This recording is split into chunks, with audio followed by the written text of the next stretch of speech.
भाद्रपद मास के शुक्ल पक्ष की परम पुण्यदायी एकादशी, जिसे पद्मा एकादशी, परिवर्तनी एकादशी, ढोल 11वां, वामन एकादशी के नाम से जाना जाता है। इस एकादशी का व्रत आपने किया है 14 सितंबर को। इसके बारे में हमने विस्तार से कल चर्चा की थी। आज हम चर्चा करेंगे कि एकादशी का व्रत आप 14 को कर रहे हैं, तो इस एकादशी का व्रत को पूर्ण कब करना है, अर्थात व्रत का पारण कब होगा, पारण किस विधि से होगा, पारण में भगवान को क्या भोग लगाना चाहिए, किन सावधानियों को बरतना चाहिए, कब पारण करना निषेध है।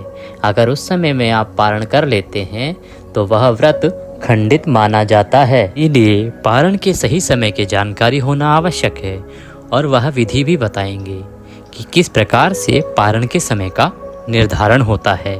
इसको जानने के बाद क्या होगा कि कभी भविष्य में अगर आप ना भी पता लगा पाएं कि पारण का शुभ मुहूर्त क्या है, तो यह अवश्य पता लगा पाएंगे कि आपको पारण कब नहीं करना है। आज का जो विषय है बहुत महत्वपूर्ण है। साथ ही सुनाएंगे आपको इस पुण्यदायी एकादशी की व्रत कथा, जो कि अगर आपने दिन में नहीं सुनी है तो इसे अवश्य सुनना चाहिए, और पारण से पहले भी इसको सुने जाने का विधान है। तो जब हम पारण करें और संभव हो तो कथा अवश्य सुने। आइए चर्चा आरंभ करते हैं। आप पारण करेंगे 15 सितंबर को। पारण वाले दिन जो भी व्रती है उसको ब्रह्म मुहूर्त में उठना चाहिए। ब्रह्म मुहूर्त का अमूमन समय रहता है 4 बजे से 4:30 बजे तक। ब्रह्म मुहूर्त में आप उठें। ब्रह्म मुहूर्त में अगर नहीं उठ सकते हैं तो सूर्योदय से पहले अवश्य उठ जाएं। उठने के बाद स्नान आदि करके स्वच्छ वस्त्र धारण करके सर्वप्रथम सूर्य को जल दें। सूर्य भगवान को जल देने के बाद आपका जो पूजा स्थल है, जहाँ पे आपने एकादशी की पूजा की थी, भगवान श्रीहरि के वामन रूप की पूजा की थी, जिसके विषय में हमने विस्तार से लाइव में भी बताया था, जो आपके इसी चैनल पर लाइव हुआ था, वहाँ कथा में भी बताया था। और जो भी लोग हमारे साथ वहाँ जुड़े थे उन सभी ने सुना होगा कि किस प्रकार से भगवान वामन की पूजा की जाती है। और जो आपने पूजा की थी वहीं पर आप आसन लगा के बैठ जाएं। अगर आपने वह वीडियो नहीं देखा था तो भी आपको बताएं कि एक आसन लगा के अपने मंदिर पर बैठ जाएं। भगवान श्रीहरि की कोई प्रतिमा या तस्वीर वहाँ पर स्थापित करें। अगर कल नहीं रखी थी तो भगवान वामन की प्रतिमा या तस्वीर है तो सर्वोत्तम है। उसको मंदिर में रखें। मंदिर में जगह नहीं है तो कोई चौकी लें, उस पर पीला वस्त्र बिछाएं, उस पर भगवान की प्रतिमा रखें, तस्वीर रखें। उसके बाद एक पात्र में शुद्ध जल ले लें। शुद्ध जल लेके उसमें थोड़ा सा गंगा जल मिला लें। सबसे पहले भगवान को पाद्य देंगे, अर्घ्य देंगे और फिर स्नान कराएंगे। अर्थात जल से पहले छींटे दीजिए, फिर पुनः छींटे दीजिए और फिर पुनः छींटे दीजिए। इस प्रकार से पाद्य, अर्घ्य और स्नान भगवान को पहुँच दीजिए। उसके बाद आप रौली लगाइए, अक्षत लगाइए, फूलों की माला पहनाइए, पुष्प अगर आपके पास हैं तो अर्पित कीजिए, घी का दिया जलाइए, धूप दिखाइए। अब भगवान को नमस्कार कीजिए। 108 बार संभव हो तो ओम नमः भगवते वासुदेवाय मंत्र का जाप कीजिए। उसके बाद आप भगवान को भोग लगाएंगे। भोग लगाने के लिए एकादशी के पारण में पीले चावल का विशेष विधान है। आप पीले चावल का भोग लगाएं। अगर पीले चावल बनाना संभव नहीं है, आप घी बूरे का भोग लगा सकते हैं। घी बूरे के साथ चावल का आप फल का भोग भी लगा सकते हैं। भगवान को जब आप भोग लगाएंगे तो उसमें तुलसी का पत्ता अवश्य रखें, और तुलसी का पत्ता आपको पहले से रख के नहीं लाना है। जब भगवान के सामने आपने थाली रखी है उस समय उसमें तुलसी दल रखेंगे। भगवान से भोग के लिए निवेदन करेंगे, पर्दा कर देंगे, और उसके बाद पर्दा हटाएंगे। फिर भगवान को जल आचमनी कराएंगे। जल आचमनी करा के नमस्कार करेंगे। वह थाली वहाँ से हटा लेंगे और वह प्रसाद, बाकी का जो प्रसाद है उसमें मिला देंगे। अब आपको भगवान की पुष्पांजलि करनी है, जो कि आवश्यक होती है। जब भी कोई पूजा, कोई पाठ आप करते हैं उसमें भगवान को पुष्पांजलि अर्पित करना आवश्यक है। इसके माध्यम से आप अपने पूजा पाठ को सफल बनाते हैं।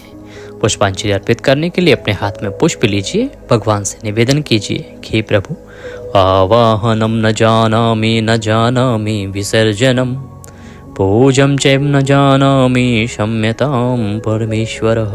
हे प्रभु, हम ना आपका आवाहन जानते हैं, ना पूजन जानते हैं, ना विसर्जन जानते हैं। हम तो अज्ञानी जीव हैं, जैसी बन पड़ी है वैसी सेवा आपके चरणों की है। हे भगवान, इस सेवा में जाने अनजाने में कोई गलती, कोई त्रुटि, कोई भूल हमसे हो गई हो तो आप उसे क्षमा करें। आप दया सिंधु हैं, हम आपके दर के भिखारी हैं। प्रभु, हमारी झोली में दया का आशीर्वाद प्रदान करते हुए हमारे इस व्रत को सफल बनाएं। इस समय जाते हुए आपको अर्पित करने के लिए हमारे पास कुछ भी नहीं है। हम पहले ही कह चुके हैं कि तन मन धन सब आप ही का है। हमारे पास क्या है? मालती मलका जाति सत्पत्रान् संयुक्तम पुष्पांजलिम मया दत्ताम ग्रहणाम परमेश्वरः।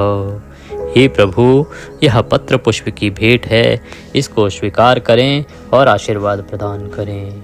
वह पत्र पुष्प भगवान के चरणों में अर्पित कर दें, भगवान को नमस्कार करें। इसके बाद वह पूजा पूर्ण होती है। फिर आपको पारण वाले दिन किसी ब्राह्मण को भोजन कराना चाहिए। ब्राह्मण को निमंत्रण पहले से दे के रखें, भोजन कराएं, दान दक्षिणा आदि दे के विदा करें और उसके बाद आप पारण करेंगे। अगर ब्राह्मण को भोजन नहीं करा सकते हैं, क्योंकि हर जगह ब्राह्मण उपलब्ध नहीं होते हैं, तो उस अवस्था में आप एक दूध का पैकेट ले लीजिए, थोड़े कोई फल ले लीजिए, दक्षिणा रखिए और किसी मंदिर में दान दे दीजिए। या मंदिर में नहीं जा सकते हैं तो किसी ब्राह्मण को दे दीजिए जो आपके आसपास रहता हो। याद रखें, ये दान ब्राह्मण को ही दिया जाता है और योग्य ब्राह्मण को दिया जाता है। जो कर्मकांड करते हैं उनको दिया जाता है, जो पूजा पाठ करते हैं उनको दिया जाता है। इसीलिए योग्य ब्राह्मण को आप ये दान देंगे। अगर आपके क्षेत्र में इसका अभाव है तो हमारे UPI नंबर के माध्यम से आप हमारे बैंक अकाउंट्स में भी जो भी दक्षिणा भेजना चाहें ब्राह्मण के दान के निमित्त वह भेज सकते हैं। वह भी आपको पुण्यदायी रहेगी, क्योंकि हमारे बहुत से जो श्रोता हैं, दर्शक हैं, वो ऐसे स्थान पर रहते हैं जहाँ की ब्राह्मण उपलब्ध नहीं होते हैं। तो वह उसके निमित्त एक राशि, उसके निमित्त कुछ रुपए जो भी आप देना चाहें दान में, वो आप फ़ोन पे या किसी भी माध्यम से हमें भेज सकते हैं, अकाउंट के माध्यम से हमें भेज सकते हैं। वह आपके लिए उतना ही पुण्यदायी रहेगा जितना कि आप मंदिर में दे के आएंगे तब मिलेगा। यह दान करने के बाद अब हम व्रत का पारण करेंगे। पारण करने के लिए आप एक स्थान पर बैठ जाएं। क्योंकि आपने पिछले 24 घंटे से कुछ खाया नहीं है, इसलिए इस बात को ध्यान रखते हुए आप पहले गुनगुना पानी चीनी डाल के पिएं, क्योंकि अगर आप तुरंत कुछ खाएंगे तो वह आपके लिए नुकसानदायक हो सकता है। फिर आप व्रत का पारण करेंगे। पारण करते समय आपको मंत्र बोलना है, ओम नमः भगवते वासुदेवाय। इस मंत्र का 5 बार जाप करेंगे, भगवान को हाथ जोड़ के नमस्कार करेंगे और अपने व्रत को तोड़ेंगे, पूर्ण करेंगे। आपका व्रत का पारण होगा। अब बात आती है कि पारण करना कब है और पारण के समय का निर्धारण किस प्रकार से होता है। देखिए, पारण के समय का निर्धारण में 3 बातों का ध्यान रखना आवश्यक है। अगर आपको शुभ मुहूर्त ज्ञात ना भी हो तो 3 बातों का तो विशेष रूप से ध्यान रखना चाहिए। एक तो ये कि जो पारण आप करेंगे वो सूर्योदय के बाद किया जाता है, दूसरा वह द्वादशी तिथि में किया जाता है, और तीसरा वह द्वादशी तिथि के पहले 5 घंटे में नहीं किया जाता है। द्वादशी तिथि के पहले 5 घंटे क्योंकि हरिवासर का समय होता है, उसमें अगर आप पारण करते हैं तो वह व्रत पूर्ण नहीं होता है। इसीलिए हरिवासर का समय जब समाप्त हो जाए उसके बाद द्वादशी में सूर्योदय के बाद आप कभी भी पारण कर सकते हैं, अगर कभी आपको शुभ समय ज्ञात ना हो तो। अब इस वर्ष की बात करते हैं कि जो पुण्य फलदायी परिवर्तनीय एकादशी का आपने व्रत किया है, इसके लिए पारण का शुभ समय क्या रहेगा। तो पारण के लिए शुभ समय रहेगा 15 सितंबर को सूर्योदय के बाद से और 8:34 तक। इस समय में आप पारण करें, भगवान श्री हरि का आशीर्वाद आपको अवश्य प्राप्त होगा। आपसे निवेदन है कि कृपया वीडियो को लाइक करें, कमेंट बॉक्स में जय श्री हरि लिखना ना भूलें, क्योंकि हमारी पूरी टीम आपके लिए बहुत प्रयास करती है कि समय तक सही सूचना आप तक पहुंचे, ताकि आप जो भ्रमित करने वाले वीडियो हैं उनसे बच सकें। इसीलिए सनातन के विस्तार के लिए कृपया वीडियो को लाइक करें, कमेंट बॉक्स में जय श्री हरि लिखें। भगवान सबका कल्याण करेंगे।